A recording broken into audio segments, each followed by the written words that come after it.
Assalamu alaikum. Bon, un match comme prévu, un match d'ouverture, toujours difficile pour le pays organisateur parce que voilà, beaucoup d'attentes. C'était la fête avant le match, beaucoup d'attentes aussi dans le vestiaire. Ça fait 2 ans qu'on travaille pour préparer aussi cette Coupe d'Afrique, donc beaucoup de tensions. Mais voilà, en plus le scénario du match ne nous a pas aidé en première mi-temps avec le pénalty loupé, la blessure de Romain Seyss d'entrée de jeu. Souvent, dans ces moments-là, on peut douter et se dire c'est pas un bon jour pour nous. Mais on a joué avec nos qualités surtout, notre état d'esprit, de ce qu'on se fait depuis 1 an et demi. On est resté patient, même si en première mi-temps, on a manqué beaucoup de présence dans la surface. On a eu cette possession un peu que vous avez vu par certains moments dans l'année avec nos défauts. On a vite corrigé en deuxième mi-temps et quand on les a corrigés, plus les Comoriens ont beaucoup couru en première mi-temps, beaucoup d'intensité, beaucoup d'énergie. On savait qu'en deuxième mi-temps, à un moment donné, ils allaient peut-être craquer. Et dès qu'on a mis un peu de mouvement, qu'on est passé par les côtés et qu'il y avait de la présence dans la surface, on a ouvert le score. Et après, le deuxième but de Ayoub qui a été extraordinaire, avec les mêmes principes.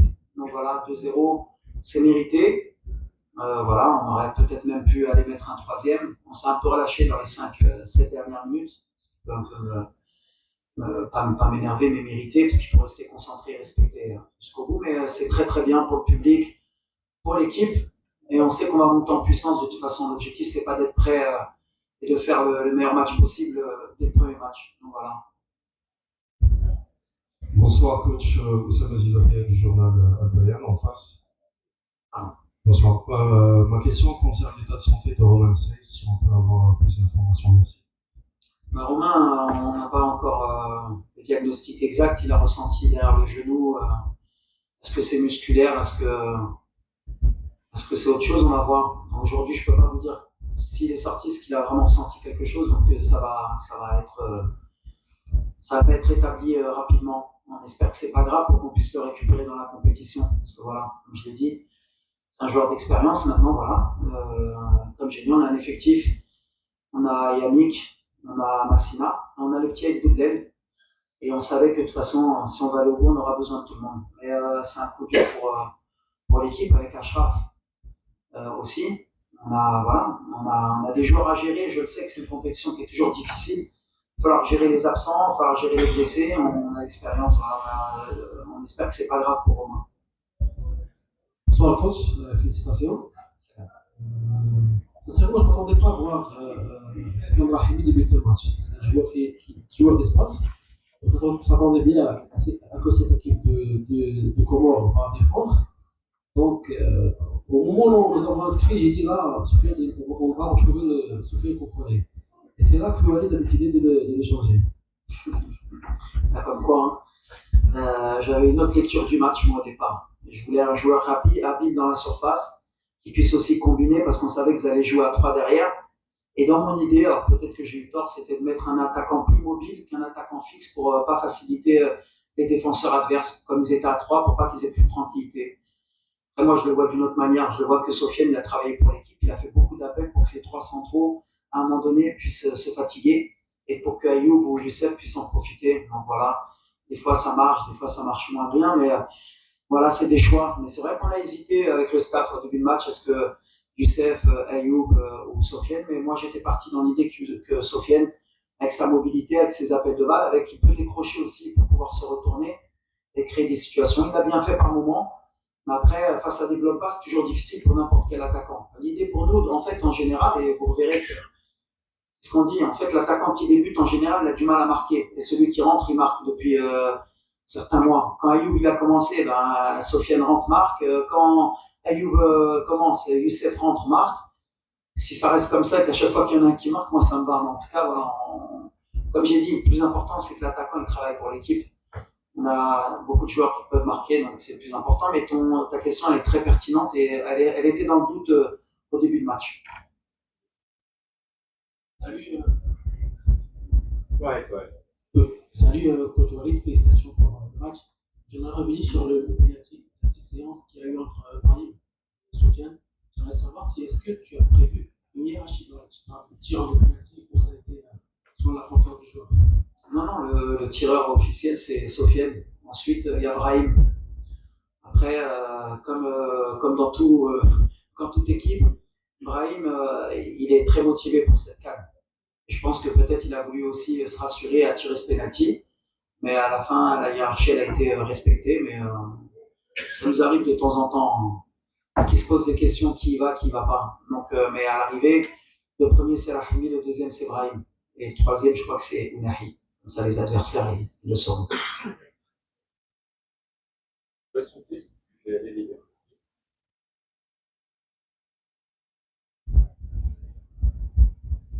Bonsoir à tous, on est là avec 360.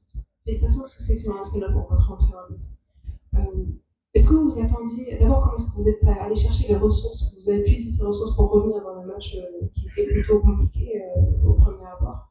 Et puis, compte tenu de ce que les Comores ont présenté aujourd'hui, à quoi est-ce que vous vous attendez face au Mali qui va tout probablement s'inspirer de cette belle équipe des Comores? Merci beaucoup et félicitations encore. Non, on a insisté à la mi-temps. Bon, déjà, on a quand même corrigé certaines choses qui ne nous plaisaient pas. C'était important. Mais ensuite, l'avantage de cette année et demie et 2 ans, c'est que c'est les mêmes scénarios. Vous avez vu les mêmes matchs à chaque fois.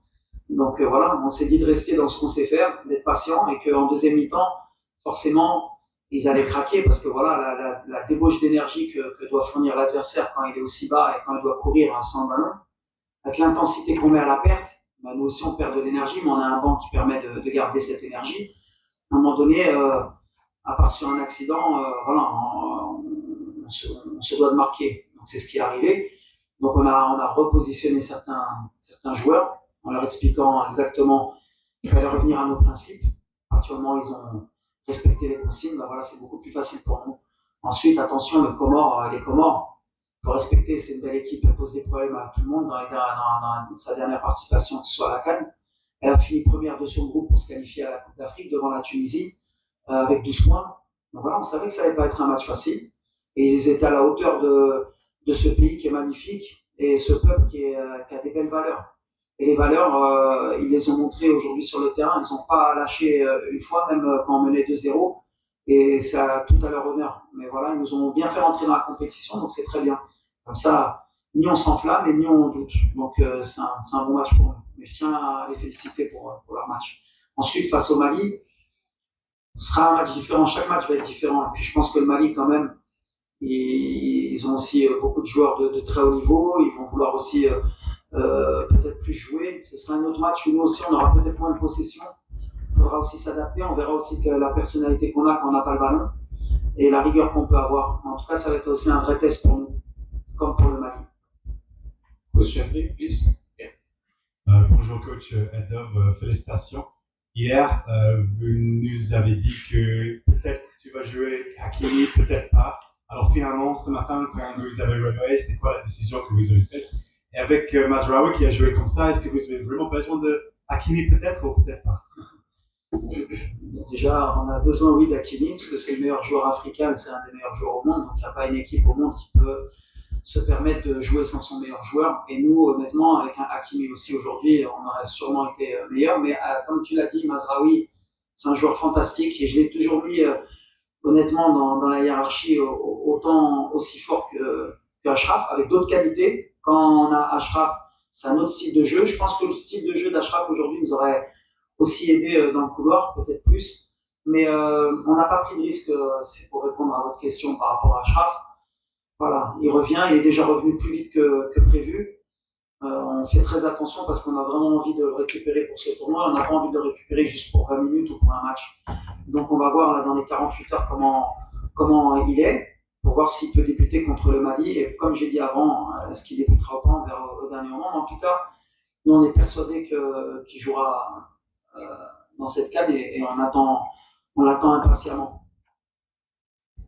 Bonsoir coach, Nixon Mohamed, 5-3 de haut. Alors je rebondis sur la question de mon collègue par rapport à Hakimi. On a eu 2 latéraux aujourd'hui qui ont tous les 2 fait une passe décisive. Qui va être sacrifié le prochain match ou celui d'après quand Hakimi sera de retour? Bah, écoutez, pour le moment la question ne se pose pas. Donc pour le moment Hakimi n'est pas de retour, donc pour le moment ce sera les deux. Et puis s'il est de retour, on verra. On peut rester avec un gaucher à gauche, on peut rester avec un droitier. L'avantage que j'ai, honnêtement, je ne vais pas me plaindre. J'ai 3 latéraux qui sont super parce que Anas Salahaddin, il est en train de passer un cap. En plus avec nous, ça va être un très grand latéral gauche. On a Mazraoui, techniquement, c'est un des meilleurs joueurs à son poste. On a Achraf. Mais la compétition, on l'a vu aujourd'hui. Aujourd'hui, on a joué sans Achraf. Il y a des matchs, peut-être qu'on jouera sans Mazraoui, peut-être qu'on jouera sans Salahuddin. Le plus important, c'est que j'ai le choix et que je ne suis pas dans le doute. Parce qu'avant, sans Hakimi, on aurait été inquiet. Aujourd'hui, on peut se permettre de laisser Achraf récupérer et revenir. Mais ce qui est sûr déjà, dans ta question, c'est qu'Achraf, il jouera. Bonsoir, coach, ici. Donatisso, Sport News Africa. Félicitations à vous pour la victoire, mais j'ai une question qui n'a pas de lien avec le match de ce soir, mais qui a un rapport avec les décisions qui ont été prises hier par la CAF. La CAN tous les 4 ans, qu'est-ce que vous en pensez? Alors, il y a du bon, il y a du moins bon. Voilà, le rendez-vous tous les 2 ans, ça permettait à beaucoup d'équipes de progresser, de grandir, de pouvoir se refaire rapidement. S'il y avait un échec à la CAN, et on est très bien placé pour le savoir. Voilà, si on loupe une CAN, il faut attendre 4 ans après pour essayer d'en gagner une. Ça va être de plus en plus difficile justement de s'imposer, mais en même temps, honnêtement, quand on voit les problèmes qu'on a eus avec nos joueurs en Europe, voilà, aujourd'hui, les clubs, les plus grands championnats, ils sont en Europe.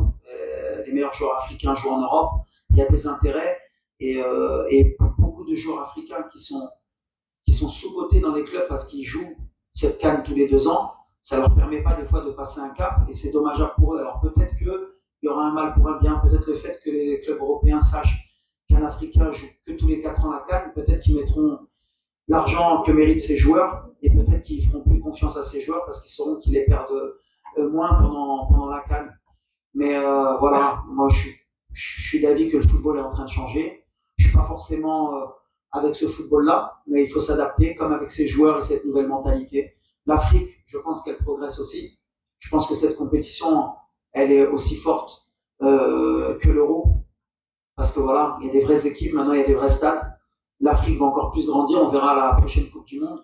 Et dans les 15-20 ans, cette CAN, ça va être une compétition qui va être très suivie et qui va être vraiment compétitive parce qu'il y a des jeunes joueurs de très haut niveau qui arrivent. Et donc la CAN, forcément, tous les 4 ans, ce sera un vrai rendez-vous que personne ne voudra rater. Voilà, il y a des intérêts partout. Moi, mon intérêt, c'est de voir le football africain grandir. Coach,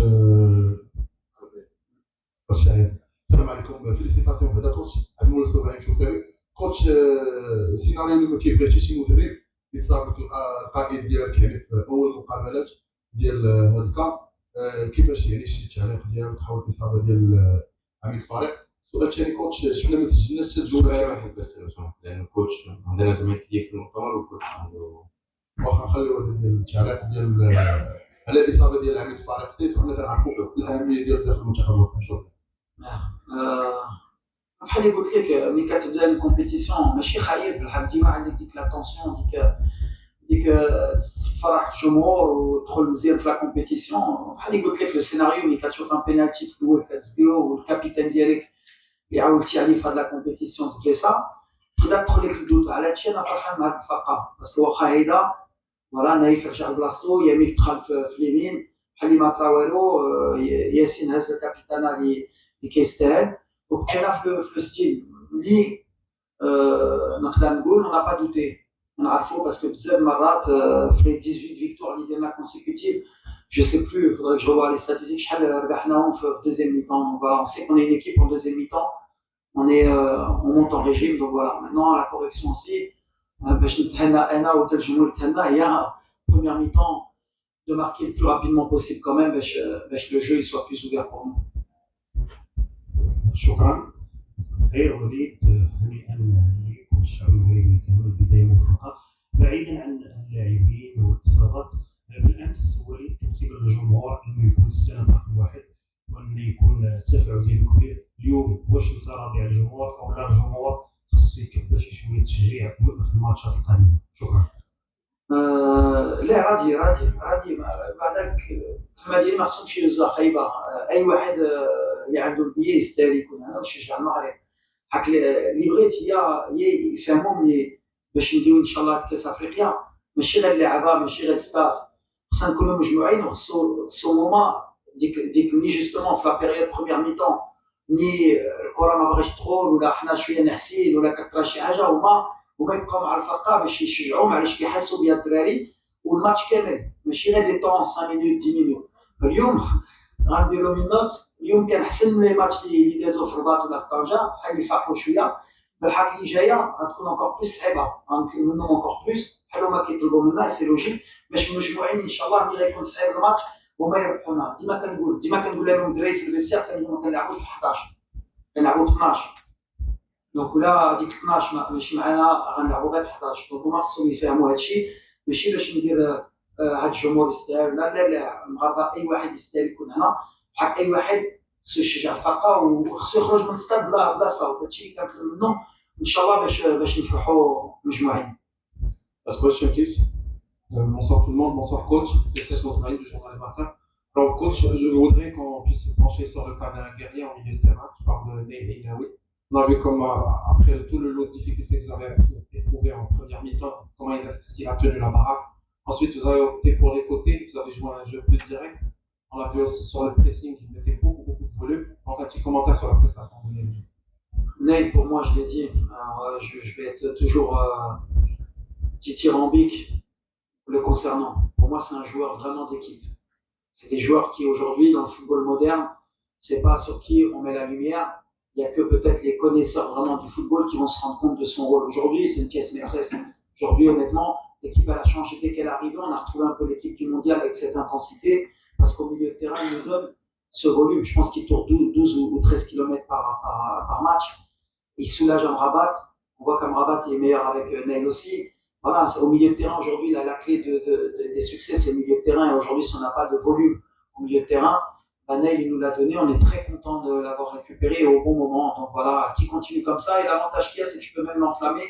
C'est tellement quelqu'un qui garde les pieds sur terre, très bien éduqué. De toute façon, les chiens font pas des chats. Hein. Son père, c'était un champion. T'as pas loupé son fils. Hein. Thank you, coach. Thank you, everyone. Merci beaucoup. للمزيد من المعلومات ما تنسوش تابونا وتفعلوا الجرس باش يوصلكم جديد لو 7 تي. هذا البرنامج قدم لكم من طرف كوتي سبور. كوتي سبور منتوجة المغربية للألعاب والرياضة. MDGS نربحوا الرياضة.